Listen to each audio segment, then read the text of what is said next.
అరే రోబోకి Raymond cloth చుట్టిన మాదిరిగా ఉంటాడు. అసలు ఆడు మహాన్ ఫీలింగ్స్ ఉండవా? ఆడిని ప్రేమించడంతో నాకేం అర్థం కావట్లేదు సామే. హలో, ఆడు ఇడు అన్నావంటే మర్యాదగా ఉండదు. మా అన్న హీరో తెలుసా? హలో ఏందే హీరోనా? హీరో కాదు, క్యారెక్టర్ ఆర్టిస్ట్ మాత్రమే. ఈ సీరియల్ హీరో నేనే.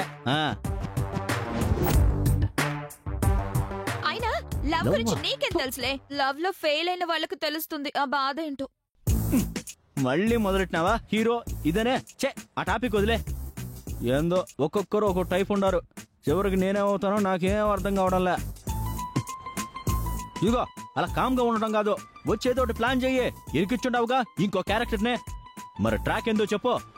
ఎటు పోవాలో తెలియక చచ్చిపోతా ఉండాను. ముందు ఆ అమ్మాయి ఇంటికి వెళ్దాం, వెళ్ళి పెళ్లి ఆపే ప్రయత్నం చేద్దాం. ఆ తర్వాత ఏం చేయాలో ఆలోచిద్దాం. అవును గౌతమ్, పాపం వాళ్ళ ఇంట్లో వాళ్ళు ఎంత కంగారు పడుతుంటారో ఏమో. వెళ్ళి వాళ్ళకి నచ్చ చెప్పండి. వాళ్ళ సంగతి సరే, ముందు మీ అన్న సంగతి ఏంది? అవునమ్మా, అసలు అతను ఏం నచ్చుండదు నీకు? ఎప్పుడు చూసినా మొహం అని పెట్టుకుని ఉంటాడు. ఆ మొహమే నచ్చింది, ఏం చేయమంటావు?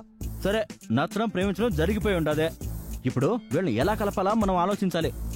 వీళ్ళని ఎలాగైనా కలిపితే మన లవ్కి అడ్వాంటేజ్ కూడా అవుతుంది. ఏంటది? ఇప్పుడు మీ అన్నని మనం లవ్ లో దింపితే అతనికి మన లవ్ అర్థమయ్యే ఛాన్స్ ఉండదు కదా. అప్పుడు అతను మన లవ్ కి సపోర్ట్ చేస్తాడు కదా. ఎట్టగో మీ నాన్న మీ అన్నయ్య మాట వింటాడు కదా. అది నిజమే, కానీ ఎలా అన్నయ్య మనసు కదిలించేది? ఇప్పుడే కదమ్మా ఫిక్స్ అయ్యాం. ఐడియా దానంతట అదే వస్తుంది. ముందు ఈ అమ్మాయిని వాళ్ళ ఇంటికి తీసుకెళ్దాం. వదినా, మీ లవ్ సక్సెస్ అయిన తర్వాతే మా పెళ్లి, ఓకేనా? నువ్వు హ్యాపీగా ఇంటికెళ్ళు. అమ్మయ్యా, లైఫ్ లో వదినా అని పిలిచే ఛాన్స్ రాదనుకున్నా, కానీ వచ్చింది. Two happy. ఇంతకీ నీ పేరేంటి వదినా? చిట్టమ్మ. చిట్టమ్మ. బాగుంది బాగుంది, నీలాగే. నువ్వేం కంగారు పడుకోదునా. ఇక మీదట మేమందరం మా అన్నయ్య నిన్ను లవ్ చేసేలా చేస్తాం. అంత ఈజీ కాదులే కాంతమా. స్మైలీ. అదేలే, ఇక స్మైల్ మీ ఇద్దరు జీవితాల్లో ఉండవులే. పదనాయన దామ్మదా రా రా.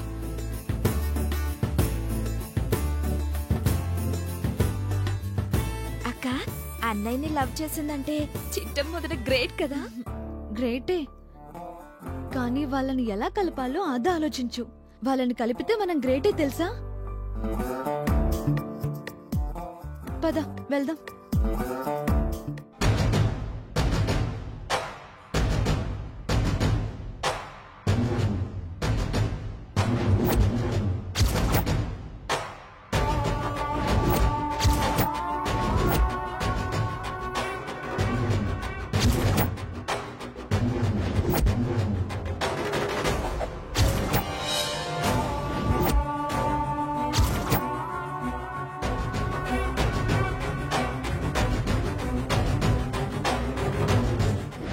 ఏందండి ఇది?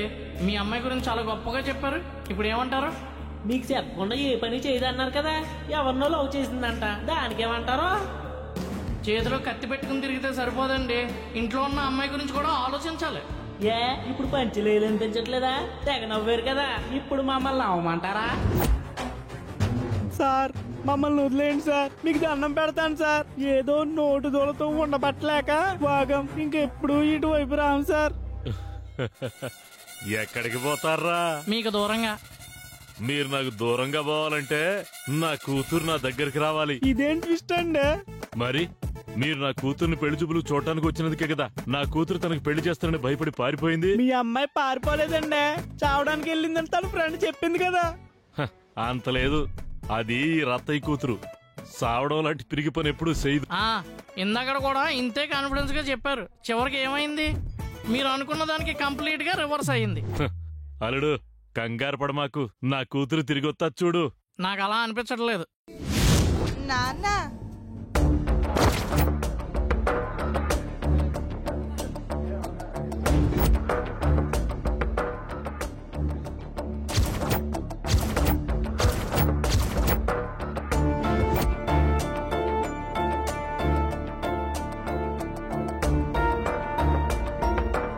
ఏనేంది నాయనా ఇంత పెద్దగా ఉండడా? నాన్న. ఎక్కడికి వెళ్ళిపోయావమ్మా చిట్టి తల్లి? సావనీకే చెప్పానా మీరు అనుకున్నది జరగదని? కంగారెందుకోయ్, కాసింత ఆగో. నా కూతురు అలాంటి పని చేసిందంటే నేను అస్సలు నమ్మను. నమ్మాల్సిందే. ఎందుకంటే చావడానికి దూకపోతుంటే మీ అమ్మాయిని కాపాడింది మావాడే. నా కూతురు పిరికిది కాదు బాబు, వీరనారి ఝాన్సీ లక్ష్మీబాయి లాగా. తనెందుకు చచ్చిపోబోతాది?